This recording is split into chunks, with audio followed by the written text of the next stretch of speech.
Well, hello there, and welcome to the Optimistic Greenhouse. And welcome to my channel, The Optimistic Gardener. My name is Steve Farley. Yes, I'm in the greenhouse, the big greenhouse, and it is April the 4th or the 5th, something like that. I think it's the 4th, so early April. Beautiful blue skies. Spring is on its way, although we've got 20 centimetres of snow forecast tomorrow, so it's not, spring is not quite here to stay, but temperatures are warming up, definitely warming up here in the greenhouse, especially obviously in the daytime, and I am starting to sow seeds. I've only actually sown peppers and tomatoes at the moment. And where are my tomatoes? And the tomatoes are doing quite well, although that isn't a tomato, as I can see. So the tomatoes are coming on nicely. Peppers are not so good at the moment. Hardly any of those have germinated at the moment, so I've still got them, fingers crossed. Hopefully they're going to work at some point. But I'm into sowing in the greenhouse, as I said. Still indirectly. I'm not sowing outside at the moment, but I'm sowing beets today. And I thought I'd show you because I am sowing beets, multi-sowing beets. So obviously beets are a root crop, and you would normally sow them directly, like carrots, etc., parsnips and all that sort of stuff, directly into the ground. But I am sowing these multi-sowing. So what I'm doing is I've got a seed tray, a module seed tray, and I'm going to sow 3 or 4 beets into each module. Let them grow, and as they, get them going a bit, and then once the weather warms up and there's a bit of growth on the actual plants themselves, I'm going to transfer each one of these modules directly into the ground with the 3 or 4 in the module, and then they will grow, and obviously they will push each other out, and as they grow you won't get as big, big whopping great big beetroots, but I always feel those big whopping great beetroots aren't as good tasting, as sweet as your normal one. So you can get more. So what have I got? 1 2 3 4 5 6 7 times 3, so I can get 21 times 3, maths here, 63 is that? So I can get 63 potential beetroots out of here, whereas normally you wouldn't get as many. So alright, that's what I'm doing today. So as you can see, I have already watered my compost, and my compost is my usual leaf mould, sieve leaf mould mix, because as I'm always saying, your seeds and seedlings as they start off don't need lots of nutrients, and there's not a lot of nutrients in the leaf mould themselves, but it's good to get going nice and friable, and drains well. Good seed starting mix. So I've got my beetroots. So I've got Early Wonder, nice red one, and I've got a bit of a change there for me. Touchstone Gold, I like the look at them. So I've got these. Now I've already put some in these first 3 modules, as you can see. Just spaced them out a little bit. 1 2 3 1 2 3.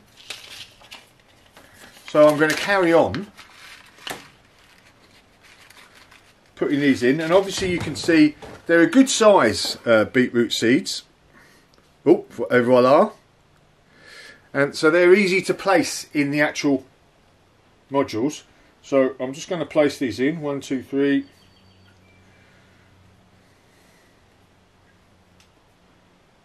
1 2 3. I'm also going to sow some directly as well, so that they're not all ready at the same time. So I'll do that probably towards the end of this month, because we can still get quite a few frosts, etc., and there's no point planting them in there now, just to lay there and possibly get all mouldy and rot. Beets, etc., they're one of those long ones. They don't mind the cooler temperatures, but there's a difference between cool temperatures and but frankly cold temperatures. And nothing's really going to grow in cold temperatures. 1, 2, 3. Right, let me finish off. Alright, I'm going to do exactly the same with the red early wonders, and then I'll come right back to you once I have done that.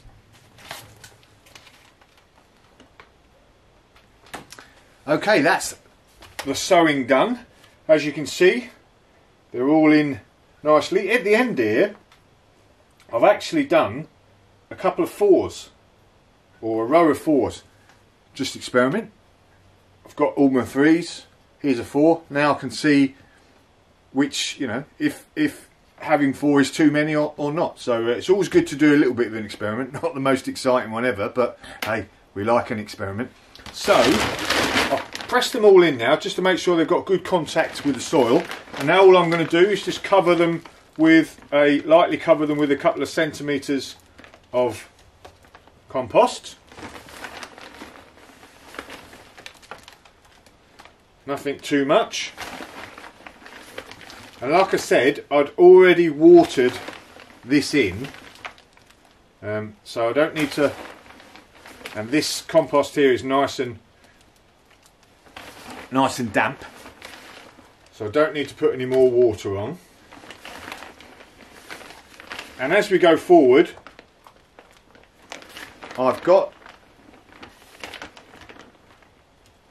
these trays now, plastic trays, that I'll sit the actual seed trays in, and I'll water the actual tray, and then the holes at the bottom of the seed trays will wick up the actual water, so it comes up from the top. And then, you know, once the seedlings start, there's less of a chance of them getting damping off disease. So that's always a good way to prevent that. Water from the bottom. Now I'm going to bring these indoors just until they germinate. As soon as they germinate, I'm going to bring them out here, because it's nice and warm obviously in the house, even though even here in Canada our heating bills have gone up through the roof. Fortunately, I'm still on last year's wood, so it's not as expensive. So that aside, I will put them in there, germinate them inside, and then as soon as they're germinated, I will bring them out here and sort of put a cover over them over at night time if it's cold, etc. But, you know, like we said, beets don't mind it cool, and it will soon be warming up here in the daytime. So that's it. And then once they're big enough, we'll revisit when I'm planting these up in the actual raised beds in the veg garden.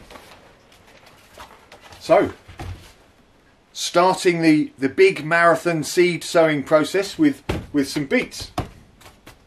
Job's a good one. Oh, hang on. Got to do my bit of marketing to plug my new book, The Optimistic Gardener. So this is The Optimistic Gardener, a gardener's journey through throat cancer. Obviously not the subject we want to talk about when we're talking about beets, but you know, a couple of years ago I had throat cancer, and this is where I really felt that gardening helped me through the sometimes hideous ordeal of fighting through it. So there's my book, available on Amazon, The Optimistic Gardener. On Amazon, wherever you are, could be ca.com, .co.uk. It's available in Germany, Australia, all over the manor. Don't forget to get your copy.